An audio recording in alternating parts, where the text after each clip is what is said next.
আমাৰ ঘৰত ৰাতি 10টা 15 হৈছে। আমি ৰান্নাঘৰৰ সেই দক্ষিণ চাইডত ভাত খাই আছো। এইপিনে ভাত 3-4টা শব্দ শুনিছো ভাত খোৱা অৱস্থাত।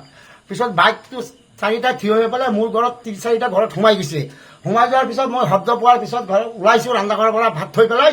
পিছত চুকেছত তলাটো ভাঙি পেলাই টকা আছিল, ধইনাপাতি আছিল, এইখিনি টকা লৈ গ'ল। প্ৰায় 1.5-2 লাখ টকা আছিল মোৰ ঘৰত, 2 লাখৰ মতন। সেইখিনি লৈ পেলাই গ'ল। পিছত মোৰ সৰু ভাইটি চালবাৰ পৰা আহি আছে ঘৰত। সি ৰাস্তাত চিঞৰি উঠিছে, সন্মুখত থিয় হৈছে, ভাইক বজাই পেলাই তাক পেলাই চাটুটি টাকুটি চব দুখ পালে। এইখিনি ডকাইতকেইটা আমি ধৰিব পৰা নাই। ডকাইতকেইটা এটা চিনি পাইছো।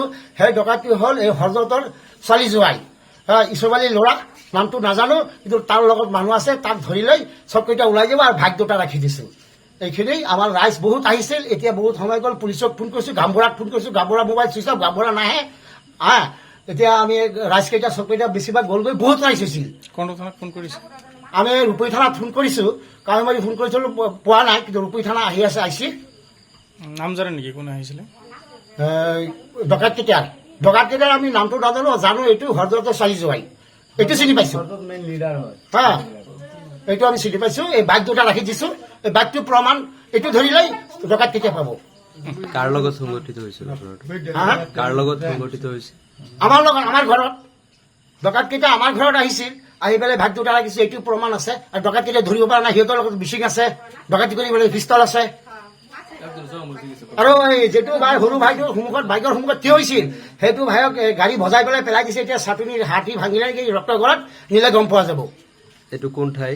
এইটো আমাৰ হেৰি হওক, পশ্চিম কৰি হওক, চালপাৰ পূব লাষ্টিমা, পশ্চিম কৰি পৰিছে জেগাটোৰ নাম। আমাৰ ঘৰত ৰাতি 10টা 15 হৈছে। আমি ৰান্নাঘৰৰ সেই দক্ষিণ চাইডত ভাত খাই আছো। এইপিনে ভাত 3-4টা শব্দ শুনিছো ভাত খোৱা অৱস্থাত। পিছত বাইকটো 4টা থিয় হৈ পেলাই মোৰ ঘৰত 3-4টা ঘৰত সোমাই গৈছে। সোমাই যোৱাৰ পিছত মই শব্দ পোৱাৰ পিছত ওলাইছো ৰান্নাঘৰৰ পৰা ভাত থৈ পেলাই। পিছত চুকেছত তলাটো ভাঙি পেলাই টকা আছিল, ধইনাপাতি আছিল, এইখিনি টকা লৈ গ'ল। প্ৰায় 1.5-2 লাখ টকা আছিল মোৰ ঘৰত, 2 লাখৰ মতন। সেইখিনি লৈ পেলাই গ'ল। পিছত মোৰ সৰু ভাইটি চালবাৰ পৰা আহি আছে ঘৰত। সি ৰাস্তাত চিঞৰি উঠিছে, সন্মুখত থিয় হৈছে, ভাইক বজাই পেলাই তাক পেলাই চাটুটি টাকুটি চব দুখ পালে। এইখিনি ডকাইতকেইটা আমি ধৰিব পৰা নাই। ডকাইতকেইটা এটা চিনি পাইছো। সেই ডকাইতটো হ'ল এই হৰজতৰ ছোৱালী জোৱাই, ইছৰবালী ল'ৰা, নামটো নাজানো, কিন্তু তাৰ লগত মানুহ আছে। তাক ধৰি লৈ চবকেইটা ওলাই যাব আৰু ভাইক 2টা ৰাখি দিছো। এইখিনি আমাৰ ৰাইজ বহুত আহিছিল। এতিয়া বহুত সময় গ'ল, পুলিচক ফোন কৰিছো, গামবুঢ়াক ফোন কৰিছো, গামবুঢ়া মোবাইল চুইচ অফ, গামবুঢ়া নাহে। এতিয়া আমি ৰাইজকেইটা চবকেইটা বেছিভাগ গ'লগৈ, বহুত ৰাইজ হৈছিল। কোনটো থানাত ফোন কৰিছে?